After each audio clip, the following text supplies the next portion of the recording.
we've been doing the Oslo Freedom Forum for almost 18 years. So it's been like this for a very long time. Have you done all 18 of them? All 18 Mays? Yeah, I believe this is year 18. It might be 17. We'll call it 18. First one was in 09. So we have the same birth date as Bitcoin, which is cool. That's cool. Gives me a good reference point, right? Can we keep it going as long as Bitcoin? That would be a big victory. Yeah. But at the beginning, we had a small team, and we didn't really know what we were doing, and everybody was Swiss Army knifing, and it was crazy. Like, I remember the first year, I was like rooming with like 2 other dudes from like the video team, and like, you know, didn't sleep for weeks, and slept in the office. I was living in New York at the time. Do you miss those days? No, they were terrible from that perspective. No, I feel like bands when they start out and they're on like you know, the Greyhound bus, they miss those days. You're reminiscent a little bit of it. Like there were some parts of it were fun, but you know, the hindsight of history, just being able to improve and iterate and learn, improve and observe and learn, improve, right, over and over again. And now we can deliver this just incredible world-class experience at the event, which is just such a cool gathering point for people interested in freedom. It's like a workshop for liberty meets, you know, basically a place where people who want to make an impact in the world can meet people who are making an impact in the world. And it's no BS. It has a soul. You know, TED as a conference has become, according to people who've been going for 20 years, you know, it's basically lost its way because it doesn't have a soul. It doesn't have a purpose. Our event has a purpose. We're fighting tyranny, and we stand for individual rights, right? So there's like a freedom element of it that runs through the whole thing. That, I think, will prevent us from drift and mission creep and stuff like that. Yeah. Like it grounds people in something powerful, right? Yeah. We're also pretty committed to like keeping the event a particular size. We have like a 10-year plus commitment with this theater we use. So we have this basically duo model of maybe 300 or so people who purchase basically VIP tickets, let's say, and they join us for the dinners and meals. And then we have a total of about 1,500 people who attend. So most people are attending essentially what would amount to like a theater program. Yeah. Where you go in from 10 to 1 a.m., 10 to 1, 10 a.m. to 1 p.m. on Monday and Tuesday of the event, and you see some incredible stuff. And then there's some interactive programming. It's really great. But we're committed to kind of keeping it that size. It's nice because the evening events are like large wedding size, and that's a good size for social functions. You don't want to get too much bigger than that. And then there's just so much time for bilateral meetings, hangouts, like all sorts of fun stuff.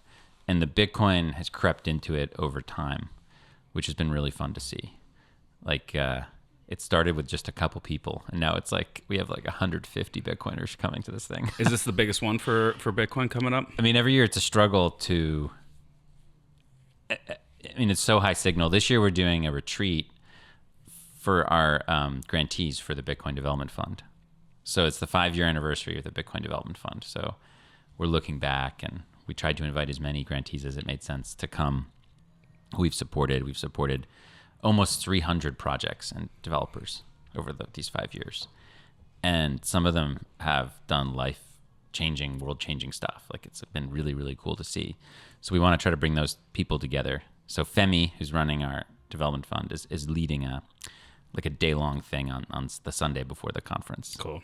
But the idea being, then they all get to experience the full forum, right? And the magic occurred in realizing that the Bitcoiners would come and actually watch these talks and meet these activists and get so freaking inspired. Like, they leave the conference like with their hair on fire. Yeah. Because not that Bitcoin itself isn't brave.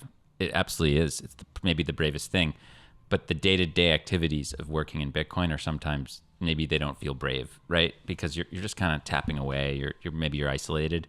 Maybe you're a developer. Maybe you don't see very many people. Maybe you don't see the impact of your work, is my point. Yeah. And then you go to this thing and you see people who are mobilizing millions on the streets, who've toppled governments, and they are stoked about Bitcoin. Yeah. And it just creates this crazy synergy. It's really beautiful to see. Yeah, I've been to a few of them where it's the activists, interacting with the developers and sort of sharing perspectives. And you just work on this thing and it goes out into the ether. And is anybody using it? When you come across somebody Like the Nostr, some of the Nostr events and the Nostr crossovers. Is that part of this year, Nostr as well?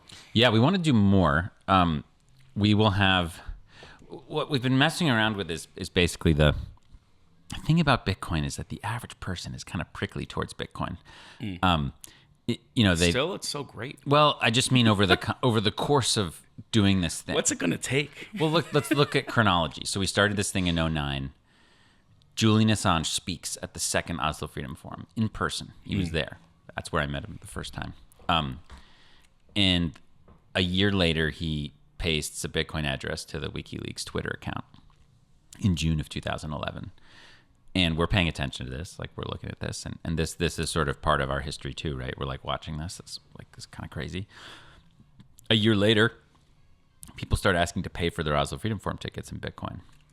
And then a year later, in 2013, this group of Ukrainian activists asked us to...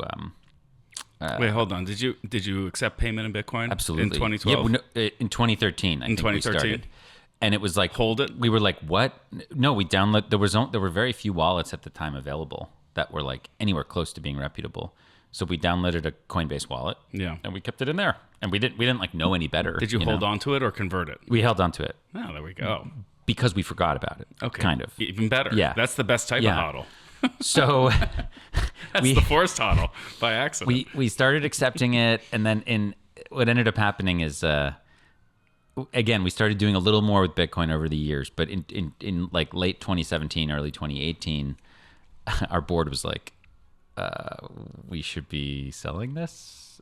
And at the time I didn't, like, obviously I disagreed, but I wasn't going to like, I was like, I agree. We're not a hedge fund. Like, this is fine. Like, it's going to pay for something valuable. I'm happy to do. Yeah, okay, fine. So we sold whatever Bitcoin we had in the dollars at probably like, I don't know, 75% of the all-time high at that time. Yeah. So maybe we sold at like 12K or something, which ended up feeling fine, of course, 6 months later.